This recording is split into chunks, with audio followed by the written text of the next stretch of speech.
Hello everyone and welcome to another review. Today we're going to go ahead and review a fragrance that is kind of known as the first gourmand fragrance that was put out on the market. It was released in 1992. The fragrance that we're going to review today is called Angel from the house of Thierry Mugler. Now, here is a picture of what you can expect for the bottle and the presentation.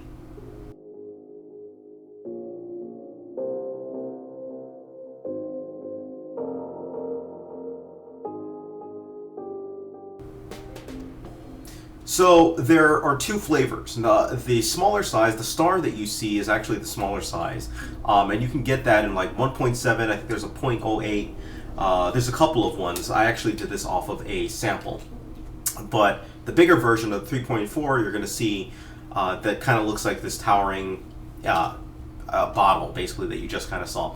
Now, the prices of this thing are pretty expensive. This is actually.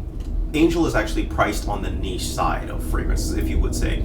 Angel, for the 1.7, you can expect to pay $118 retail. And for the 3.4, you can expect to pay about $160 retail. Now, be very careful. When you're going on the Angel site, you're going to see a star and a couple stars here or there. Some of those, or most of those, are the 0.8 ounce. So they're not the 1.6, the 0.8, half of the 1.6. And you're going to see that for like 80. So just be careful with the prices. The prices basically that you're going to see floating around there. All that said, you can actually find this much cheaper if you go on like Fragrantica. It's been out for such a long time that you can find it on discount sites. Now you can also find it on heavily ripped off for that. So you want to be extremely careful when you're purchasing this one, just because you're highly likely to purchase a rip-off and a fragrance that pretty much, is not the real thing. So just be very careful when going out for this one. All right, now let's go ahead and start right into the notes of this fragrance. The notes of this fragrance consists of, at our top, we've got melon, coconut, mandarin orange, cassia, jasmine, bergamot, cotton candy. For our mid, we have honey, apricot, blackberry, plum, orchid, peach, jasmine, lily of the valley, red berries, and rose. And for our base, we have tonka bean, amber, patchouli, musk, vanilla, dark chocolate, and caramel. Ooh, a lot of notes there. This fragrance, when I saw the notes on this one, I was pretty much kind of astonished that this fragrance had so much notes. But a lot of the old school fragrances tend to have a lot of notes, is what I generally notice. Now, one thing that separates this one immediately from it, when I got my first smell of it, I immediately thought, oh hey, this kind of does bear a little bit of a resemblance to Angel Men. I think it's the patchouli that really comes into it, but the first initial impression for this really is fruity, sweet, floral.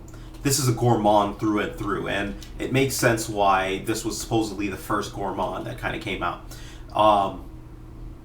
Despite the fact that it's sweet and it's floral, I think that, and it's marketed for women, I should also say that, I can definitely see men buying this, and it makes sense why a lot of men have bought Angel and like the scent of Angel as preferred to Angel Men.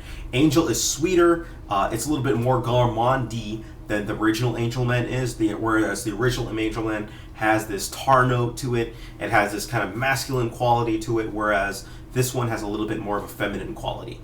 But it's easily as wearable between both sides. Now, with the actual notes themselves, I'll tell you, you smell a bunch of notes. I can almost smell each and every single note that you pick out in there. And if you ask me to smell, oh hey, does it smell like apricot? Yeah, it kind of does. Honey? Yep. Chocolate? Yep. And down the list. Peach. I mean, the dominant note for me is peach.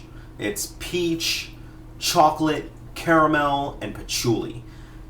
And a little bit of florals, I guess you'd say, that are kind of mixed in. The florals are actually a little bit of the ones that I don't really get up. But overall, those are the notes that I'm getting in this one, and it just smells delicious. It's something that I have definitely smelled on other people kind of, going throughout. In fact, this is my fiance's sister's favorite scent. Angel is something that she's bought all the time, and Becky used to buy her Angel refills pretty much, I think, for Christmas almost all the time. I'm not sure what she did this past year, but this is one that I have definitely smelled on other people, and it's one that is easily recognizable within the fragrance game. Now, spray-wise, whether you be a man or whether it be a woman, I generally go between 1 and 2 sprays. The reason being is this one is strong.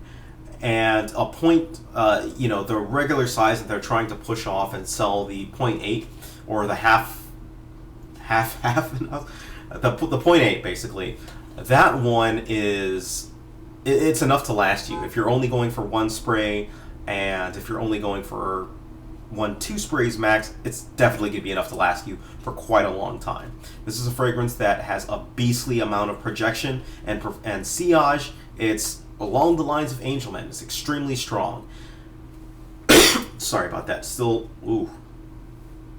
messed with the camera a little bit. But either way, it's such that one spray, it's enough to last you well over, we're talking about 12, 16 hours easily last 12, 16 hours on my skin, and one that just really goes the distance for it. For the season, I think it's a perfect fall and winter scent. Outside of it, it's definitely a little bit too cloying for the summer months, but if you can pull it off in the summer, feel free. Just be careful with the sprays, and I think if you really concentrate on the sprays, you might be able to do just fine with it.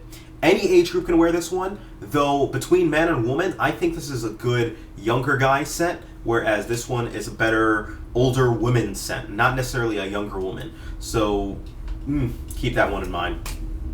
As far as the compliments goes, now compliments on this one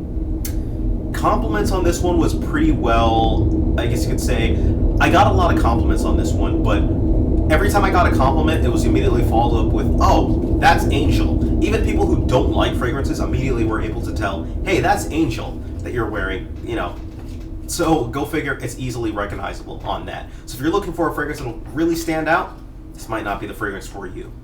And for the occasion, in terms of when I think you should wear it, I think you can pretty much pull this on off in most situations outside of, do not wear this one to the gym, do not wear this one to work, but I think you can actually wear it, just dropped it.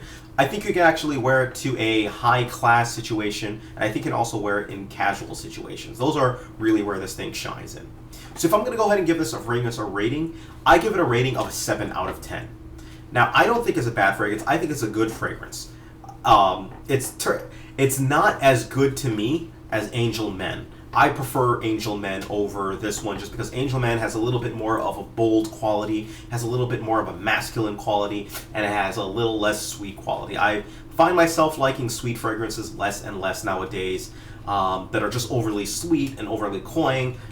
Not for me, but that said, this one, if you're looking for a sweet fragrance, then you definitely want to check this one out. See how this one comes off on your skin. And overall, it's definitely one, especially because of the price, that you want to check out and sample beforehand before you actually go and pick it up. So if you have any questions whatsoever, please feel free. Leave me a message, send me a note, do whatever you got to do. Thank you. Take care of yourselves. You guys have a great day.